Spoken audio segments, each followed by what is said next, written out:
The stop sign is the only traffic panel that has an octagonal shape, meaning it has 8 sides. The reason for that is because it's one of the most critical panels. If we don't see it, the consequences could be disastrous. So by being the only one with that shape, we can still recognize it if it's covered in dirt or snow, or even from behind, which is useful in situations where the stop panel is hidden on one side by an obstacle like a parked truck, for example, and there are no stop lines on the asphalt. If we see the back of an octagonal shaped panel on the other side of a two-way street, we know that the vehicles coming from the front have a stop, so that means we also have a stop on our side. Even if you don't see a stop on the other side, always be careful when crossing an intersection hidden by an obstacle. There are mainly two kinds of stops at an intersection: two-way and four-way. In intersections with two-way stops, both you and the driver coming from the front have a stop, but the vehicles coming from the sides don't. At four-way stops, everybody has a stop.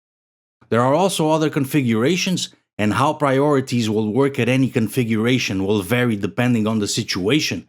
I'll go into further detail on that in some of the next videos. For now, let's start with the basics. So where do we stop?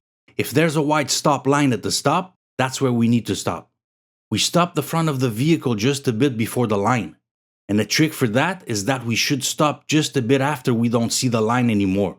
Here's what it looks like more or less from outside the vehicle. What if there's no line? We stop the front of the vehicle a bit before the inner edge of the perpendicular sidewalk. So more or less when you see the lower part of your windshield align with the outer side of the sidewalk, like this. This will vary a bit depending on the width of the street, the height of your vehicle, your height, and so on. But it's more or less there. This space where the sidewalk dips, or between the two spots where the sidewalk starts to curve, that's the corridor where pedestrians and some other road users will cross the street. So we shouldn't be blocking that. Usually, that corresponds to stopping when the front of the vehicle is a bit behind the stop post, because when there's a stop line, it's usually aligned with the stop post. So sometimes you can also use the panel itself as a reference, but when there is a line, it always takes precedence. For example here, the stop sign is way before the line because of the configuration of the sidewalk. It could have been risky to put it further because it would have been too far to the right and not very visible. So in this case, I stop at the line. Same here, which is more or less the same configuration as the last example. Basically, if there's a line, we stop at the line. In some cases, we'll have to advance slowly after that or even stop again if needed. I'll discuss that in the next video. Just a side note, in this case, I'm looking to the side to see if I'm aligned. Don't look only to one side while you're approaching the intersection, because you won't see what's on the other side. Stop, then check your references until you get a feel for it. That goes for whenever you use references. Also make sure you're not blocking anybody behind when doing this, so check your mirrors before stopping. Do we need to come to a full stop even if there's nobody? Yes. The law states that at a stop sign, we need to come to a full stop. It doesn't mention anything about there being other people or not. So even if you're driving at 3 a.m. and there's not a single road user in a 2-mile radius, by law, you still need to come to a full stop. After all, that's what's written on the panel.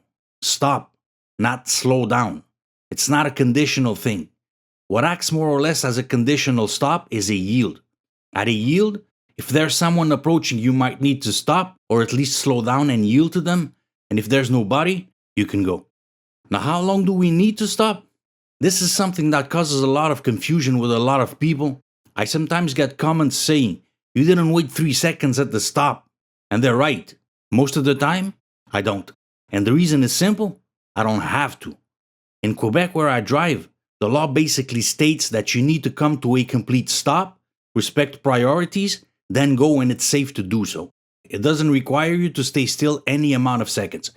I did some research about some other places, and I didn't find anything about staying still any amount of time in any of them.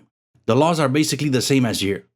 Sometimes we'll have to stop for 5, 10, 20 seconds, or whatever other amount of time is required. It depends on what's happening in front. Like here, I'm arriving at the intersection and I see this pedestrian that's about to cross. So I stop and I wait for him to cross. Now this other pedestrian is arriving on my right, and since pedestrians have priority at stops, I have to wait for him too. but he signals me to go, so I can go. With all that, I stopped for about 7 seconds. But if there's no reason to wait, just come to a full stop, do your verifications properly, and go whenever it's safe to do so. And since pedestrians have priority at intersections with stops, if you see one that's about to cross the street and they just stand there looking at you, make them a hand sign to pass. That's one of those things that's very important at the exam too. If they then signal you to pass, then you can go. A lot of driving schools do recommend the 3-second rule, but that's a recommendation. It takes about 1 to 2 seconds to come to a complete stop and do the verifications properly. And since you're a learner, they want to make sure that you take your time to do it well. But maybe some driving instructors make the same mistake almost everybody else does when counting seconds. So I'll talk about that in the last video of the series.